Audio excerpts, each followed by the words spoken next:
السلام عليكم ورحمة الله وبركاته.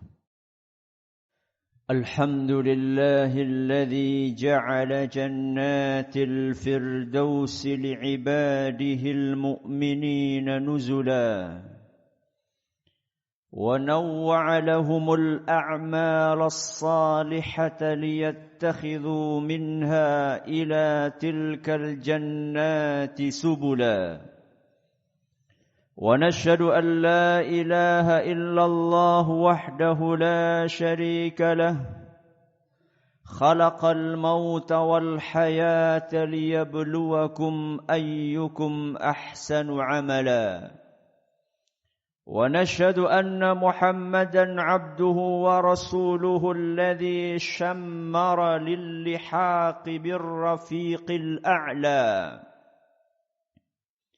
والوصول إلى جنات المأوى ولم يتخذ سواها شغلا صلى الله عليه وعلى آله وأصحابه والتابعين لهم بإحسان ما تتابع القطر والندى وسلم تسليما مزيدا أما بعد أيها الناس اتقوا الله تعالى وسارعوا إلى مغفرة من ربكم وجنة عرضها السماوات والأرض أعدت للمتقين الذين ينفقون في السراء والضراء والكاظمين الغيظ والعافين عن الناس والله يحب المحسنين والذين إذا فعلوا فاحشة أو ظلموا أنفسهم ذكروا الله فاستغفروا لذنوبهم ومن يغفر الذنوب إلا الله ولم يصروا على ما فعلوا وهم يعلمون أولئك جزاؤهم مغفرة من ربهم وجنات تجري من تحتها الأنهار خالدين فيها ونعم أجر العاملين. Jamaah Jumat rahimakumullah. Marilah kita tingkatkan ketakwaan kita kepada Allah Subhanahu wa taala dengan ketakwaan yang sebenar-benarnya, yaitu dengan mengamalkan apa yang diperintahkan oleh Allah Subhanahu wa taala dan oleh Rasulnya sallallahu alaihi wasallam, serta menjauhi apa yang dilarang oleh Allah Azza wa Jalla dan oleh Rasulnya sallallahu alaihi wa ala alihi wa sahbihi wasallam. Jamaah Jumat yang dirahmati oleh Allah, apabila anak-anak kita ditanya tentang cita-citanya, niscaya jawaban mereka akan sangat beragam. Ada yang ingin menjadi pilot, ada yang ingin menjadi dokter, ada yang ingin menjadi dosen, ada yang ingin menjadi jenderal, dan ada pula yang ingin menjadi bos perusahaan. Dan masih banyak cita-cita tinggi yang lainnya. Tidak heran apabila begitulah jawaban mereka, sebab hampir setiap hari mereka selalu mendapatkan nasihat, nak, gantungkanlah cita-citamu setinggi langit. Akan tetapi, pernahkah kita mendidik anak-anak kita untuk memiliki cita-cita yang lebih tinggi, cita-cita yang lebih tinggi dibandingkan berbagai cita-cita yang tadi kita dengarkan? Apa cita-cita yang tertinggi? Dan bagaimana pula jalan untuk meraih cita-cita tertinggi tersebut? Sebelum menjawab berbagai pertanyaan tadi, mari kita dengarkan sebuah kisah menarik berikut ini. Kisah ini menceritakan tentang seorang pria dari kalangan sahabat Rasul sallallahu alaihi wasallam yang bernama Rabi'ah bin Ka'ab al-Aslami radhiyallahu anhu. Rabi'ah adalah seorang yang sangat fakir. Saking miskinnya dia tidak punya rumah. Sehingga dia pun biasa tidur di emper Masjid Nabawi. Akan tetapi Rabi'ah ini senantiasa mengisi waktunya untuk berkhidmat kepada Nabi sallallahu alaihi wasallam. Membantu urusan Nabi sallallahu alaihi wasallam dan seterusnya. Kita akan dengarkan kisah lengkapnya langsung dari sang pelaku sejarah, yaitu Rabi'ah sendiri. Beliau bertutur, "Dahulu aku biasa melayani Rasulullah sallallahu alaihi wasallam. Aku menyelesaikan dan memenuhi seluruh keperluannya sepanjang siang sampai beliau selesai menunaikan salat Isya.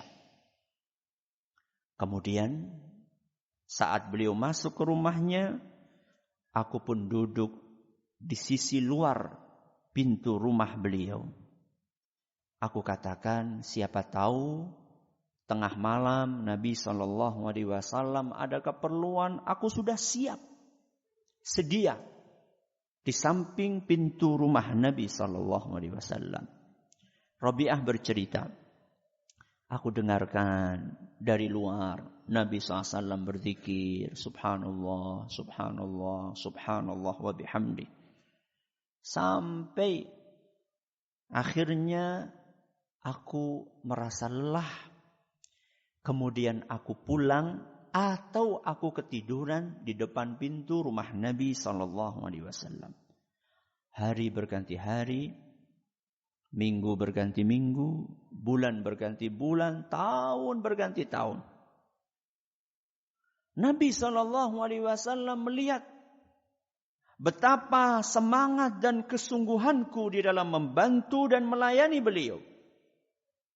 Sampai datanglah suatu hari, Nabi SAW berkata kepada Rabi'ah, wahai Rabi'ah, mintalah sekehendakmu.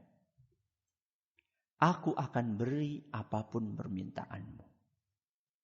Sebuah pertanyaan yang di luar perkiraan Rabi'ah. Dan beliau pun belum siap untuk menjawab pertanyaan itu. Maka Rabi'ah pun berkata, wahai Nabi, izinkan aku untuk berfikir. Izinkan aku untuk berfikir beberapa saat. Untuk memberikan jawaban atas pertanyaanmu ini.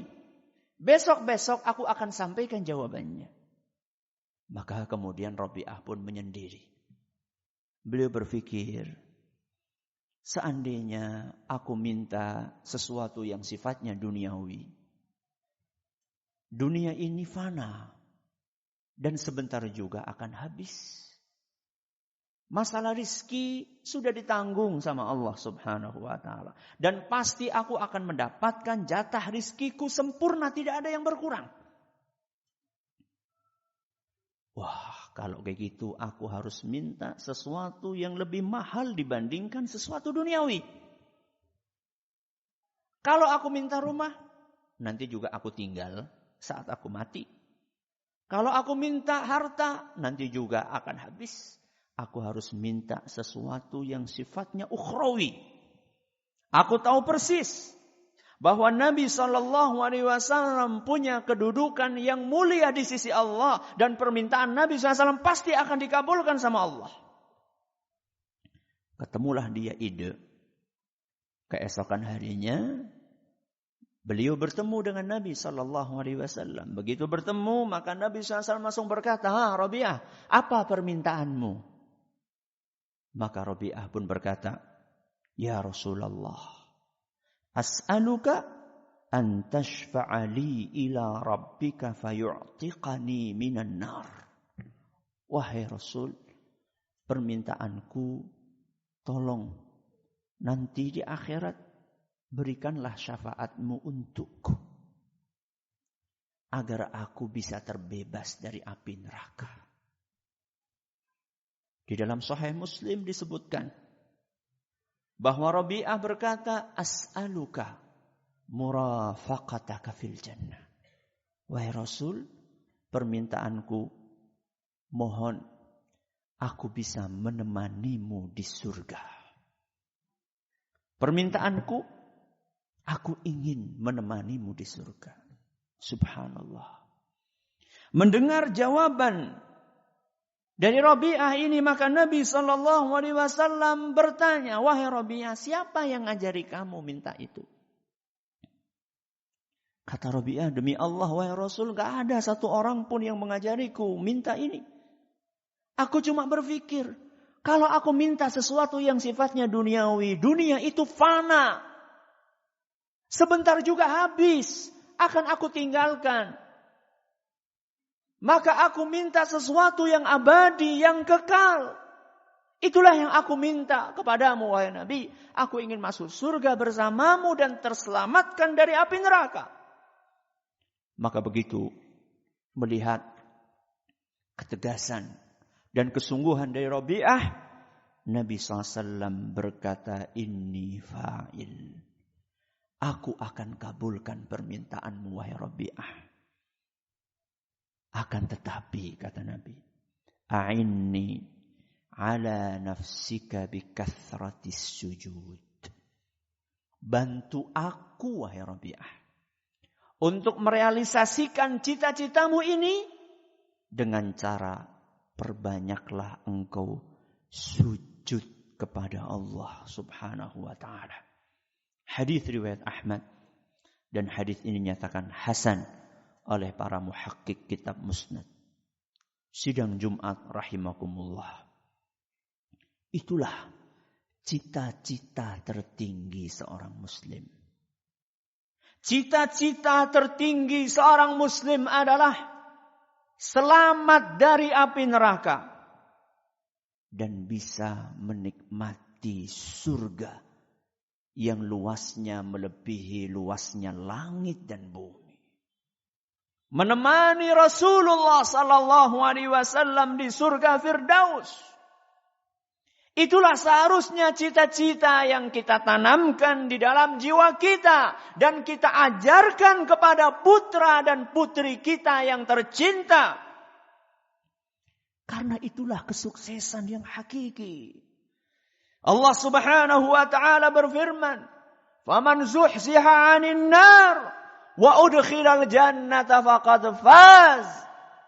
Barang siapa yang dijauhkan dari api neraka, kemudian dia dimasukkan ke surga, sungguh dia telah sukses. Al-Quran surat Ali Imran ayat 185. Adapun dunia yang kita tinggali saat ini adalah tempat untuk kita mengumpulkan bekal sebanyak-banyaknya untuk mengejar surga Allah. Wa tazawwadu fa inna khairaz zadit taqwa. Kumpulkanlah bekal, karena sesungguhnya sebaik-baik bekal adalah ketakwaan. Al-Quran surat Al-Baqarah ayat 197. Kaum muslimin yang berbahagia, surga adalah cita-cita yang tinggi, bahkan teramat tinggi. Setiap cita-cita yang tinggi pasti membutuhkan perjuangan yang maksimal dan pengorbanan total. Tidak ada cita-cita mulia yang bisa didapatkan dengan santai, berpangku tangan dan duduk berleha-leha.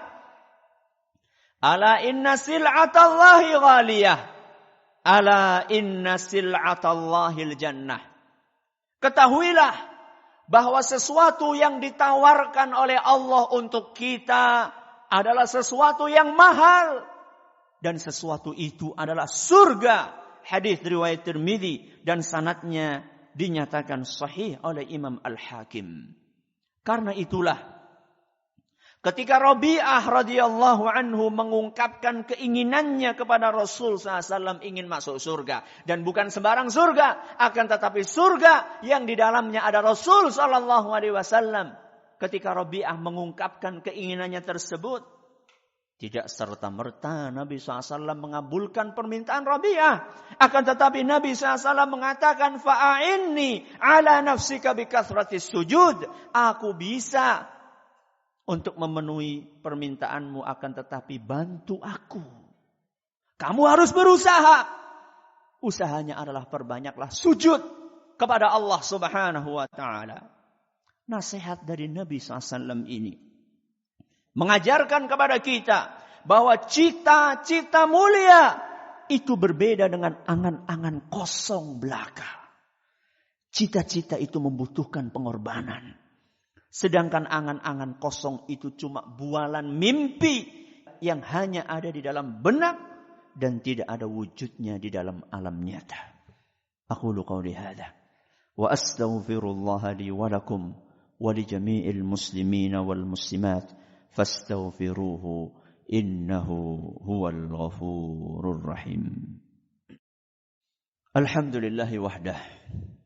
Wassalatu wassalamu ala man la nabiyya ba'dah wa ala alihi wa sahbihi wa man ittaba hudah ila yaumil qiyamah amma ba'd. Jamaah Jumat rahimakumullah. Allah membantu kita untuk meraih cita-cita tertinggi tersebut. Allah membantu kita dengan membekali masing-masing dari kita potensi yang berbeda-beda. Tergantung apakah kita berhasil memanfaatkan potensi tersebut atau tidak. Sebagian orang dibekali oleh Allah potensi berupa kekayaan, berupa harta yang melimpah ruah. Maka beruntunglah orang-orang yang berhasil memanfaatkan kekayaannya untuk membeli surga Allah.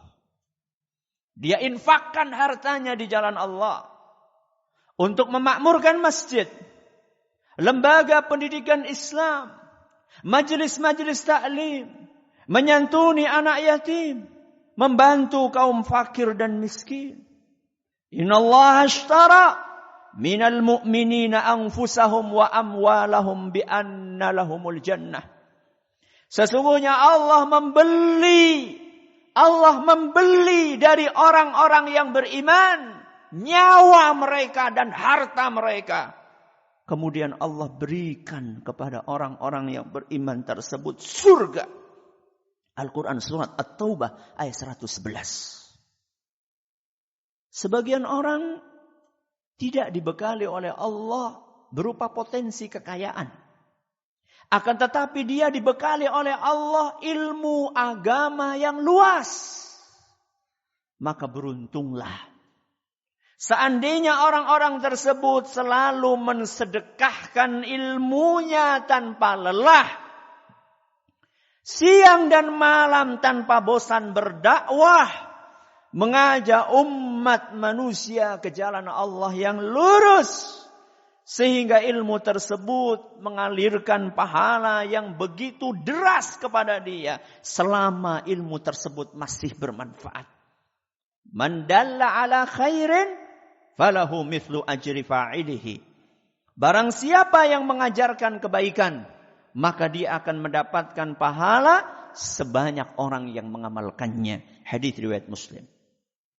Ada sebagian orang tidak diberi oleh Allah potensi kekayaan, juga tidak diberi ilmu agama. Akan tetapi dia diberi oleh Allah amanah berupa jabatan. Dia diberi oleh Allah amanah berupa kekuasaan.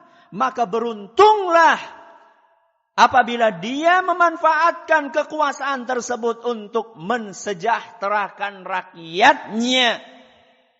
Bukan hanya kesejahteraan jasmani, akan tetapi juga kesejahteraan rohani. Rasulullah sallallahu alaihi wasallam mengingatkan, kullukum ra'in wa kullukum mas'ulun an ra'iyatih. Masing-masing dari kalian adalah pemimpin dan semua akan ditanya tentang rakyatnya. Al-imamu ra'in wa huwa mas'ulun an ra'iyatih. Penguasa adalah pemimpin dan dia akan ditanya tentang rakyatnya. Hadis riwayat Bukhari dan Muslim. Ada orang harta tidak punya, ilmu agama sedikit, kekuasaan juga tidak punya. Akan tetapi orang ini dibekali oleh Allah fisik yang sehat dan tenaga yang kuat. Beruntunglah orang-orang ini. Apabila dia memanfaatkan kelebihan fisiknya tersebut untuk beribadah dengan tekun. Berjuang membela agama Allah. Menolong orang-orang yang membutuhkan bantuan tenaganya. Imam Malik rahimahullah pernah berpesan, Innallaha qasamal a'mala kama qasamal arzaq. Allah itu membagi-bagi amalan kepada manusia seperti Allah membagi rizki kepada mereka. Farubba rajulin futiha lahu fis salati wa lam yuftah lahu fis shaum. Ada sebagian orang dia kuat untuk sholat sunnah lama, tapi dia tidak kuat untuk puasa sunnah. Berarti pintu surga dia ada di dalam sholat. Wa akhar futiha lahu fis sadaqati wa lam yuftah lahu fis shaum. Ada sebagian orang dia punya potensi kekayaan sehingga dia bisa rajin sedekah. Akan tetapi dia tidak mampu puasa sunnah lama-lama. Berarti pintu surganya ada dalam sedekah. Wa akhar futiha lahu fil jihad. Dan ada orang yang pintu surganya adalah lewat jihad. Berjuang di jalan Allah. Maka manfaatkanlah potensi kita masing-masing untuk mengejar surga Allah subhanahu wa ta'ala. Ala wa sallu wa sallimu rahimakumullah ala al-hadi al-bashir was-siraj al-munir kama amarakum bidhalika al-latiful khabir faqala fi muhkam at-tanzil inna Allaha wa malaikatahu yusalluna ala an-nabi ya ayyuhalladhina amanu sallu alaihi wa sallimu taslima. Allahumma salli ala Muhammad wa ala ali Muhammad kama sallaita ala Ibrahim wa ala ali Ibrahim innaka Hamidum Majid. Allahumma barik ala Muhammad wa ala ali Muhammad kama barakta على إبراهيم وعلى آل إبراهيم إنك حميد مجيد. ربنا ظلمنا أنفسنا وإن لم تغفر لنا وترحمنا لنكونن من الخاسرين. ربنا لا تزغ قلوبنا بعد إذ هديتنا وهب لنا من لدنك رحمة إنك أنت الوهاب. ربنا آتنا في الدنيا حسنة وفي الآخرة حسنة وقنا عذاب النار. وصلى الله على نبينا محمد وعلى آله وصحبه ومن تبعهم بإحسان ليوم الدين. وآخر دعوانا الحمد لله رب العالمين. أقم الصلاة.